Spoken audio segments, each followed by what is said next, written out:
আফ্রিকার বুকে এক নতুন নেতা উঠে এসেছেন, যার নাম এখন কোটি কোটি মানুষের মুখে, ইব্রাহিম ট্রাওরে।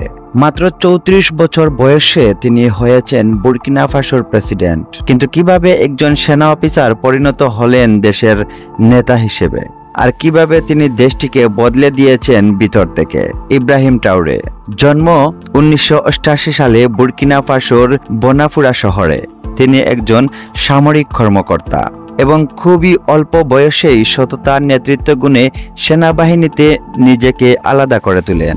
২০২২ সালে এক অভ্যুত্থানের মাধ্যমে তিনি দেশের ক্ষমতা গ্রহণ করেন। তখন তার বয়স মাত্র ৩৪ বছর। ফলে তিনি হয়ে ওঠেন বিশ্বের কনিষ্ঠতম প্রেসিডেন্ট। গত কয়েক বছর ধরে বুর্কিনা ফাসো জর্জরিত ছিল সন্ত্রাসবাদ, দুর্নীতি ও নিরাপত্তাহীনতায়। জনগণ ছিল হতাশ, প্রশাসন ছিল দুর্বল, জঙ্গিদের হাতে শত শত গ্রামবাসী প্রাণ হারাচ্ছিল। এই অবস্থায় সেনাবাহিনী নেতৃত্ব নেয় এবং ইব্রাহিম ট্রাওরে ক্ষমতায় আসেন এই বার্তা দিয়ে যে আমরা দেশের নিরাপত্তা ফিরাতে এসেছি, দেশের সম্পদ দেশের জনগণের জন্য হবে। বুর্কিনা ফাসো সোনা ও খনিজ সম্পদে ভরপুর, কিন্তু বহু বছর ধরে তা ছিল পশ্চিমা কোম্পানির নিয়ন্ত্রণে।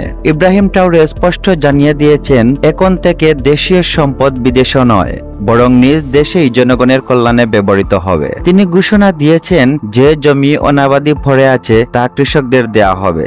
দেশকে খাদ্যে স্বয়ংসম্পূর্ণ করার লক্ষ্যে মাটি ফিরিয়ে দাও কৃষকদের, এই প্রোগ্রামটি শুরু করেছেন। তিনি নিজেই যুদ্ধে অংশগ্রহণ করেন জঙ্গি দমন ও দেশের নিরাপত্তার লক্ষ্যে, এবং তার অনুপ্রেরণা পেয়ে দেশের সন্ত্রাসীর বিরুদ্ধে যুদ্ধে হাজার হাজার যুবক স্বেচ্ছায় সেনাবাহিনীতে যোগ দিয়েছিলেন এবং তার প্রতিনিধিত্বে সকল জঙ্গি ঘাঁটিগুলো ধ্বংস করা হয়েছে। তিনি ফ্রান্স সহ পশ্চিমা দখলদার নীতির বিরুদ্ধে সরাসরি কথা বলেন, আফ্রিকাকে আফ্রিকানদের দ্বারা পরিচালিত করার আহ্বান জানান। তার নেতৃত্বে বুর্কিনা ফাসো, মালি ও নাইজার ৩ দেশ একত্রিত হয়ে সালেহ এলিয়ান্স গঠন করেছে, যা এখন পশ্চিমা বিশ্বকে চ্যালেঞ্জ জুড়ে দিচ্ছে। তিনি কোনো রাজনীতিবিদ নন, তিনি একজন নেতা যিনি সত্যি জনগণের কথা শুনছেন। তিনি কোনো প্রাসাদে থাকেন না, সাধারণ মানুষের মতো জীবনযাপন করেন। তিনি স্যালুট করেন সাধারণ কৃষকদেরকেও, আর এজন্যই তিনি শুধু বুর্কিনা ফাসো নয়, পুরো আফ্রিকার এক বিপ্লবীর প্রতীক হয়ে উঠেছেন।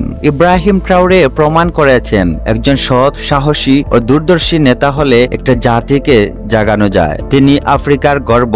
একটি নতুন দৃষ্টান্তের নাম ইব্রাহিম ট্রাওরে। প্রিয় দর্শক, ইব্রাহিম ট্রাওরেকে আপনাদের কাছে কেমন লাগে কমেন্টের মাধ্যমে জানাতে ভুলবেন না। আমাদের চ্যানেলটি সাবস্ক্রাইব করে রাখুন। ধন্যবাদ।